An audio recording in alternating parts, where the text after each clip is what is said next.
ಹಾಗಾಗಿ ಇನ್ನೊಂದು ಅಂದ್ರೆ ಆಕ್ಚುಲ್ ಆಗಿ freshness is in the thought as well as the scenes ಅಷ್ಟೇ. ಮಿಕ್ಕಂತೆ ಕಥೆಗಳು ಎಲ್ಲರೂ ಹೇಳಿರೋದೇನೆ, ಆದರೆ ಹೊಸ ದೃಶ್ಯಗಳನ್ನು ಕಟ್ಟುವಲ್ಲಿ ಮತ್ತೆ ಅದನ್ನು ಹೇಳೋ ರೀತಿಯಲ್ಲಿ ಹೊಸತನವನ್ನು ರೂಪಿಸೋದ್ರಲ್ಲಿ ಮಾತ್ರ ನಾವು ಪ್ರಯತ್ನ ಪಟ್ಟಿದ್ದೀವಿ. ಇದಕ್ಕೆ ಒಟ್ಟು ಕತೆ ಮತ್ತು ಚಿತ್ರಕಥೆ ಮಾಡಿರೋದು ನಿರ್ಮಾಪಕಿ ಶ್ರುತಿ ನಾಯ್ಡು ಅವರೇನೆ. ಅವರೇ ಈ ಥಾಟನ್ನ ಒಂದು ಯೋಚನೆ ಮಾಡಿಕೊಂಡು ಚಿತ್ರಕಥೆ ಬರ್ಕೊಟ್ಟಿದ್ದಾರೆ. ಸೊ ಅದಕ್ಕೆ ನಾನು ಡೈರೆಕ್ಟ್ ಮಾಡ್ತಾ ಇದ್ದೀನಿ. ಬ್ಯುಸಿ ಶೆಡ್ಯೂಲ್ ಅಂತ ಏನಿಲ್ಲ, ಆ್ಯಕ್ಚುಲಾಗಿ ಇದಿಲ್ಲದೆ ಇದ್ದಾಗ ಅದು, ಅದಿಲ್ಲದೆ ಇದ್ದಾಗ ಇದು ಅಂತ ಮಾಡ್ತಾ ಇರ್ತೀವಿ.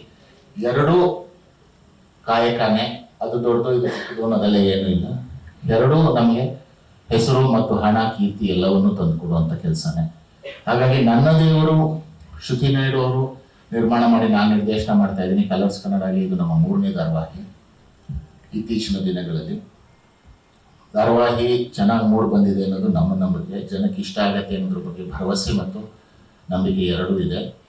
ಪಾತ್ರಧಾರಿಗಳಾಗಿ ಎಲ್ಲರೂ ಚೆನ್ನಾಗಿ ನಟಿಸಿದ್ದಾರೆ. ಅವಿನಾಶ್ ಇರ್ಬೋದು, ಮಯೂರಿ ಇರ್ಬೋದು, ಯುಕ್ತ, ವಿರಾಟ್, ವಿ ಮನೋಹರ್ ಸರ್ ಅಂತೂ ತಿಂದಾಕ್ಬಿಟ್ಟಿದ್ದಾರೆ. ಸೊ ಹಾಗಾಗಿ ರೇಖಾದಾಸ್ ಅವರು ಅಷ್ಟೇ, ತುಂಬ ಅವರು ಅಂದರೆ ಅಷ್ಟು ಸೀನಿಯರ್ ಕಲಾವಿದೆ. ನಾನು ಬಹುಶಃ ಚಿಕ್ಕಂದಿಂದ ಅವ್ರ ನಟನೆಯನ್ನು ನೋಡಿ ಬೆಳೆದವರು.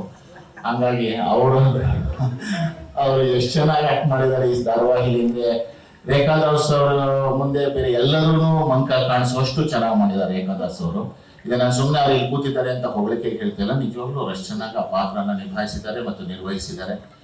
ಎಲ್ಲ ಪಾತ್ರಧಾರಿಗಳು ಚೆನ್ನಾಗಿ ಮಾಡಿದ್ದಾರೆ. ಯಾರಾದ್ರೂ ಹೆಸರು ಬಿಟ್ಟಿದ್ರೆ ಆಮೇಲೆ ಇವನೇ ನನ್ನ ಹೆಸರು ಹೇಳಿಲ್ಲ ಅಂತ ಬೈಕೊಂಡು ಪೋಸ್ಟ್ ಗಿಸ್ಟ್ ಹಾಕ್ಬಿಟ್ಟಿದ್ರು ಅಲ್ಲಿ ಆ ಥರದ್ದೇನು ಮಾಡಬೇಡಿ.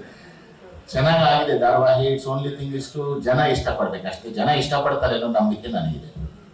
Thank you.